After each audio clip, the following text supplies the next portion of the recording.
Вы куда пошли? 315 компания БТК якобы занимается распространением брендовых товаров в Казахстане.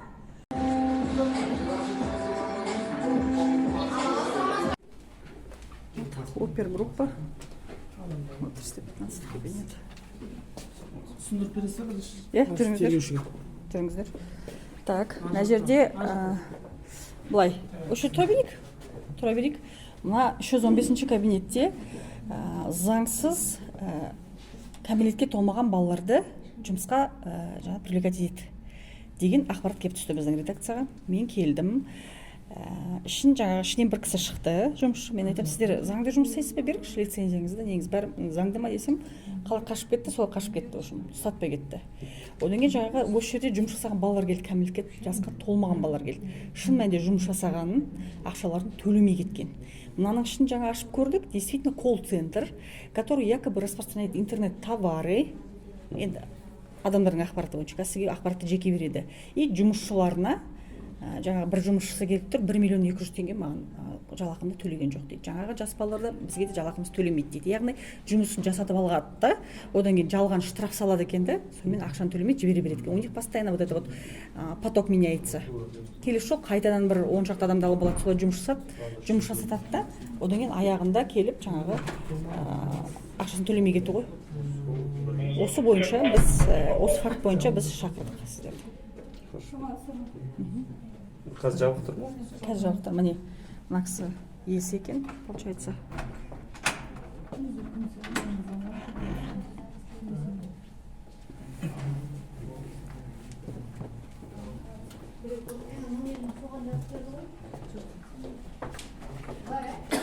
Ана қыздар Жоқ, мен журналист, имею право. Вы что? Мне же поступила жалоба. Ақпарат маған түсті ғой. Заңды жұмысшысыңыз, неден қорқасыз? Міне. Где, получается, интернет-магазин? Товар сатып. Да.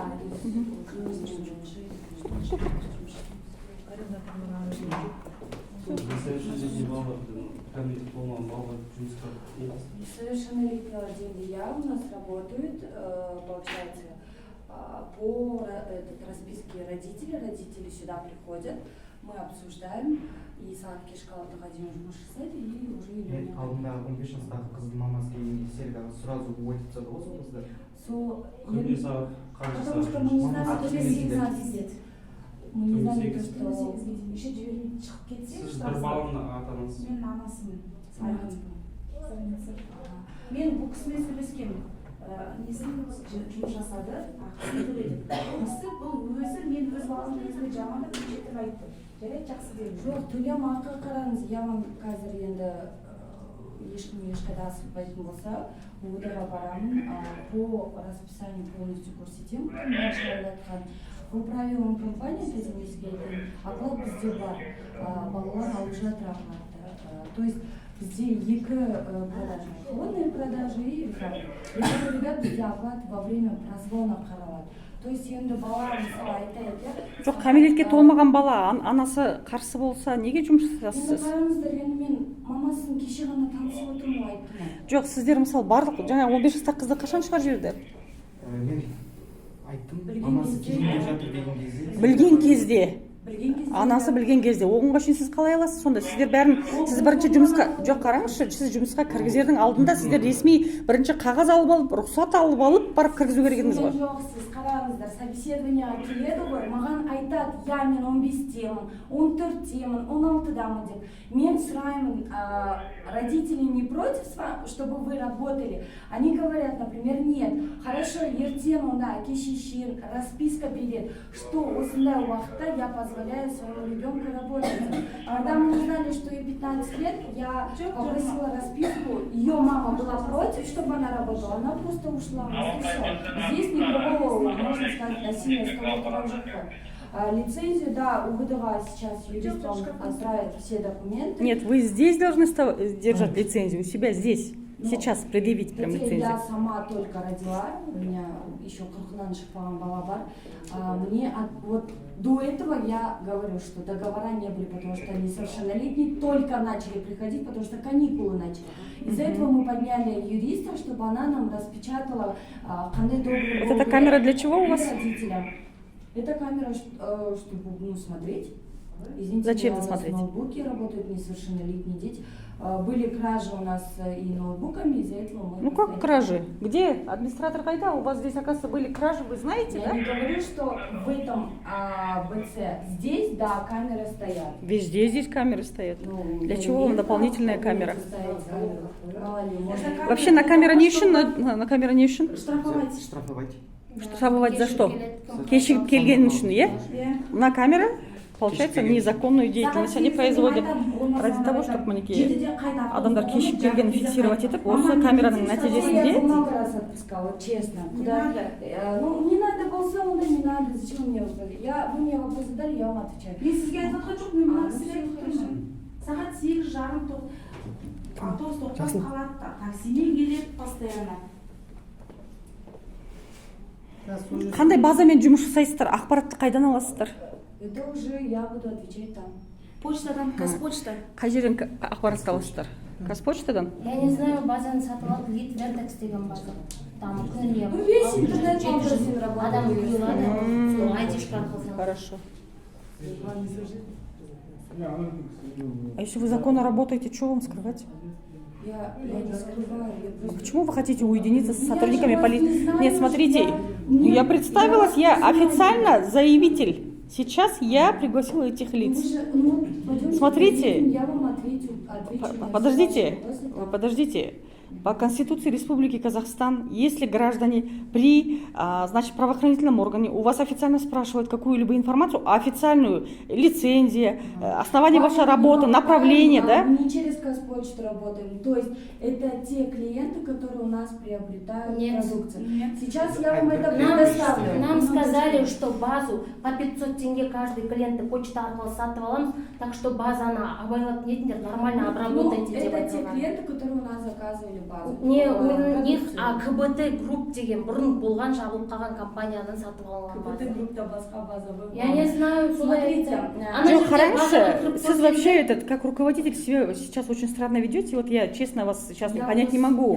Я еще раз говорю, я после родов, Я хорошо понимаю, мы на вас не давим, мы на вас не кричим, мы вообще, мы просто говорим вам, что не... Говорю, сейчас Смотрите, я вам базу вот не на этих покупаю. компьютерах какие сейчас данные у вас есть?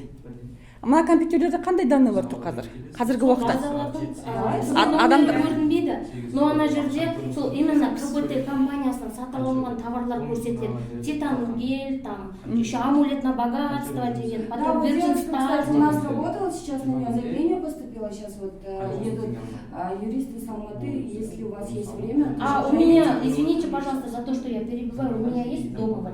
Я спросила у вас договор, но вы же не давали. Нет, я правильно? вообще говорю, да, мы И- все в ответе, и мы все вам ответим. Сейчас получается, Если нет, вам смотрите, что-то- вы сейчас заявление пишете именно тогда, когда мы на вас заявили, получается, она Пишем заявление, вот на нас написали, говорю. на вас Вот, записали ага. Я заявление. написала, Конечно, я еще не саған. написала заявление. Мы Сағат 9-ға таман келеді үйге. Автобусты күтеді, таксимен сөйтіп жұмыс істеген ақшасын үйге алып келіп жүр ме? бонусын ғана алып жүрген. Қанша Ақырын алған жоқ. күн бонус? Ой, қанша 3000 теңге бір әкелді, соң 1 теңге, 3000 теңгесін алып келді, сөйтіп алқанына. Сонда ойлаңыз, кешкиден болып отырады, дауысын келді, анаған звонда, Я 3000 теңге. все понимаю, но у нас же есть оклад, то есть если сағат, вот, например, скажем, да, Лайтек, девочка пришла... Житсурская область, город Талдыкурган. 22 года. Непонятная компания. Ей время позвонок Вообще не непонятные Почему? доводы. Отказывается предъявить лицензию, якобы сейчас юристы будут тут присутствовать. Сейчас вот посмотрим, как правоохранительные органы отреагируют. Кейін үшеуінің окладын бермейміз деген. За то, что анкета создавать етіп, өмірде бар адамның номерін тіркеген үшін базаға. Менде сообщениялардың скриншоты бар, типа өздері келді, это вам штраф деп қойған. Менде iPhone бар, iPhone-да маған каждый салған штрафтарының суммасымен полностью жазылып тұр. И жұмыстан шығып кетесің ба, сенің артынан өсек айтады, ананы айтады, мынаны айтады, оны бізге жеткізеді, психологический давление жасайды адамға. Поэтому мен чыктым, осылай чыктым, а то тыныш просто уволилась я.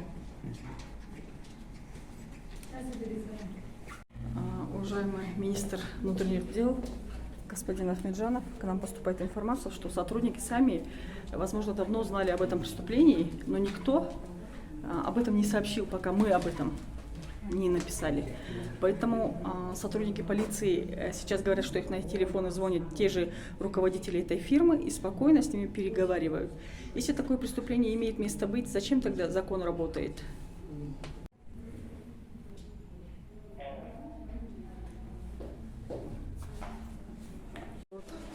Заявители, получается, сотрудникам полиции, именно участковым, позвонил руководитель якобы этой фирмы, и получается они между собой взаимосвязаны, да? Значит, МВД, ДСБ, ждем вашей реакции. Полиции говорят, что они ничего не могут сделать.